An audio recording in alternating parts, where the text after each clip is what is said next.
Hello, hello. Welcome back to Red Storm Reel, where we talk about the latest and greatest in the movie business. I'm your host, Joe Acierno. And I'm your host, Nicole Agosto. Today we're going to be reviewing Thor Ragnarok, and we're going to be previewing Call Me By Your Name, Coco, and I, Tonya.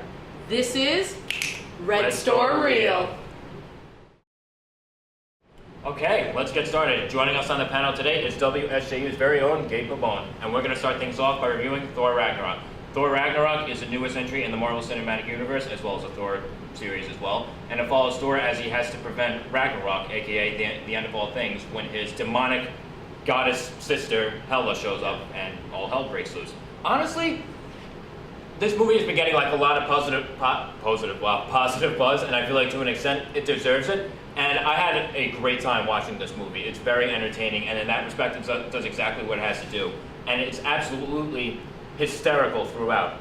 But my biggest problem with this movie is that it goes to the gag way too much. And there are so many times, like during the movie, where I'm watching it and I'm just like, all right, this is funny, but it's not necessary. But other than that, like, the visuals are great. It's a lot of fun. Action was great.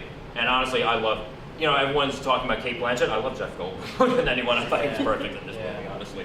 I agree with you there, and like that, the comedy was a little too much overdone. What I think was so great about it is, first of all, it's not like the other two Thor films at all. It's completely different. It's like, honestly, they could make a whole new trilogy just from this movie being the first one. Hela and, spoiler, and Surtur were dope villains. I think it was perfect the way they did it. Like, they didn't overdo Hela. They did it just right.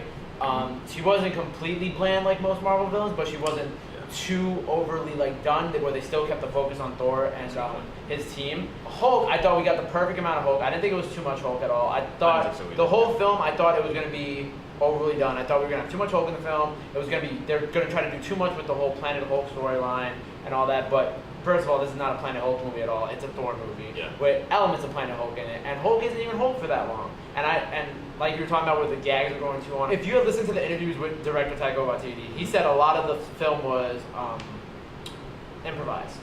Like, they would just start rolling the camera, and then they would just, there were a lot of jokes in the film where it felt out of place, but the reason why the jokes felt out of place was because it was all improvised. And I thought that was good. I didn't think that this film was meant to be like the other two Thor movies where it was like a narrative and try to be more Shakespearean, but this time they just wanted to keep it lighthearted. Yeah, I'm going to say this right now, definitely in my top 10 best MCU movies.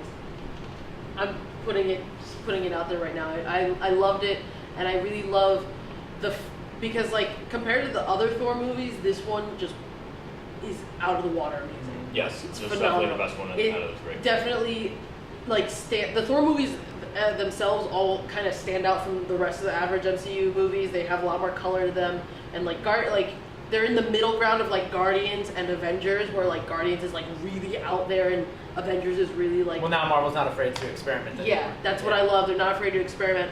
I definitely feel like you said, Chris Hemsworth is super comfortable in the role. I always felt like it was hard to relate to Thor in the movies, and that you got the best experience from the other characters bouncing off of Thor in his story. Yes. But instead, it definitely felt like this was more of Thor's story than anyone else's, and it was really fun. It was really enjoyable. So much fun. Also, Hulk has a great butt. Just saying. That's an important note. That's important. That's Mark Ruffalo.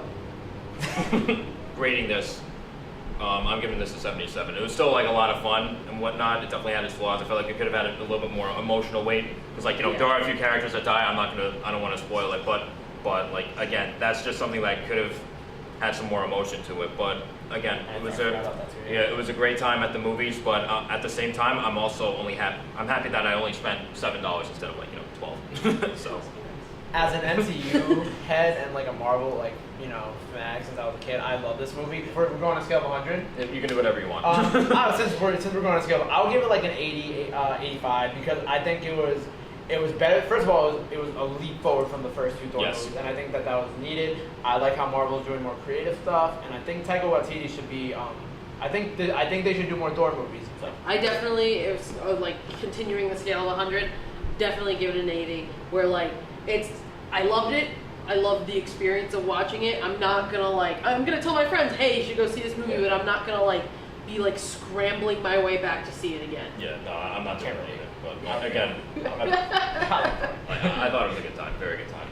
All right. So so on to our previews. Our first one is Call Me By Your Name, which I'm having a really hard time trying to describe this. I guess it's too... Like, okay, like, there's like the whole, like, I don't know if it's like he's having a relationship with like an underage kid. Honestly, I don't know. So I'm not going to say like, oh, it definitely is, or oh, it definitely isn't. But because it's the about wiki, like... the wiki doesn't say anything either.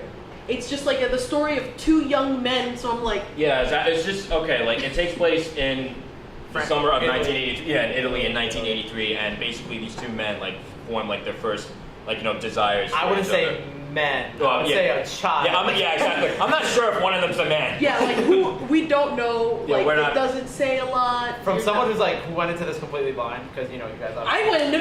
Oh, you went... No, I watched the trailer. I've never... It's based on a book. I've never read the book or anything like that. Well, I thought it was about him and this girl, because, like, you see the girl and him rolling around in the grass, and then the last, like, scene in the trailer is him laying down with this, like, older man. And I'm like, isn't he a child? And isn't that like a grown Like, is he supposed to be older than he looks, and is the other guy supposed to be younger? No, he's 17. No, he's 17.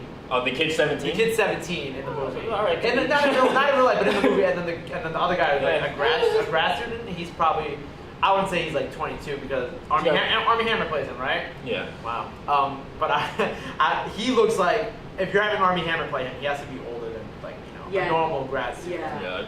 Maybe like 25 or 26. Maybe he's getting like his doctorate. It's borderline which is creepy. like, Not it's still creepy. It's and still up in the air, like, honestly. Like, would you watch it?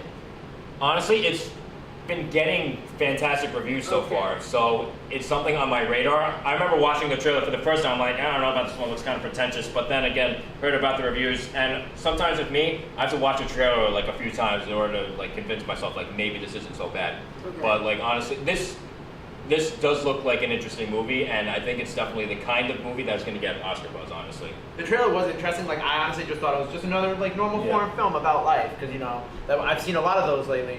But then, like, the ending, I was just like, shout out to Bava. Shout out to Bava. But at the end of the film, I was just like, wait a second, what the hell is this? And I was like, okay, that's kind of interesting. Okay. Yeah, it threw me for a loop. I would like watch it. Like, I wouldn't pay $17.50 for it. No, I would absolutely not. I'm looking at UAMC, but I definitely would be like, yeah, sure. Like, I'll totally watch it just to get the experience. We saw Mother. Anything is possible. Oh man, that was an unforgettable experience. So get on that. Yeah, so, get on that. Read your Bible and get on that. All right, so our next one is Coco, which is a Pixar film.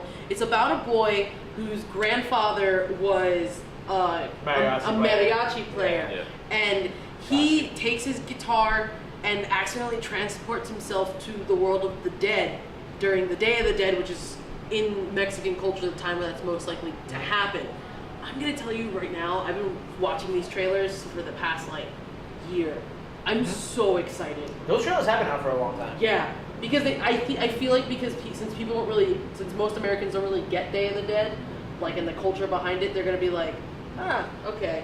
Like, it's gonna be like WALL-E almost, where like people are like, I don't get it, so I'm not gonna watch it. Well, I think it's cool because like how they do it, how this film is kind of about Mexican culture. They also, I guess you could say Brave was about like Scottish culture. Yeah. So I think it's kind of cool, and I think it's like you know we always talk about nowadays how like different minorities don't really get love in Hollywood. You know, where it's like whether it's like the Asian community or the Hispanic community, and I think it's kind of cool that like this is the film that like Hispanic kids, you know, that I can take my little cousins to go see, and like they'll be like, oh look, there's someone like me in a film, you know what I'm saying? So I just think that's cool, and I think the fact that it's about music is even better. Like, looking at the concept of this movie too, this seems like among the most original stuff that Pixar has ever done. And honestly, I love Pixar. I grew up on Pixar. Thank you. I grew up on Pixar, and you know I'm excited for this one. But my big concern is that like I feel like they've kind of declined a little bit too. Like they're not Pixar is not at the heights that they used to be. Like the heights of like Toy Story, The Incredibles, Finding Nemo. And is this one gonna get up there? I honestly don't know. So the last thing we're gonna do today on Red Storm Reel is preview Tonya, which is basically the biopic of the Olympic figure skater Tonya Harding, who was a very complicated character, it seems. And you know, I remember looking at the trailer, and it has like a very stylish. It seems to have some. Excuse me, I apologize. It seems to have like a very distinct style of doing this. It's instead of like going about this like about like the regular way that they do biopics with like this whole like pretentious drama sort of thing. Like it seems to be like a fun and gritty dark comedy. Oh, yeah. Like, I remember, again, in the trailer, like, one of the reviews that said, it's the Goodfellas of figure skating. I'm like, that makes a lot of sense because it has a similar look, like similar camera movements. She talks to the camera a lot, and Margot Robbie looks fantastic in this. Allison She looks Janney. exactly like Tonya Harding. Like, And Allison Janney, too. I think it looks like Spring Breakers. The trailer reminded me of Spring Breakers. Really? Yeah. Why'd you look at me like that? Allison Janney is the mom, right? Yeah, she's the mom, Yeah. and you could see, like, oh, maybe the reason Tonya's like this way is because of the mom. Because if you think Tonya's bad, the apple doesn't fall far from the tree. If you do side by sides of the interviews that they show in the trailer, literally they look exactly like Tonya and her mom. Honest to God, I have my own personal beef with this because Tonya Harding is a terrible human being. Yeah. She's a horrible human being. She ruined the lives of many people to excel her Olympic career. She should not be getting a movie. Like I think sometimes we should do movies about like bad people and whatnot, but it's like wait till they're dead. Tonya Harding's still very much alive. I mean, honestly, I see where you're coming from there, but like it's not like they're portraying her in the best light either. So.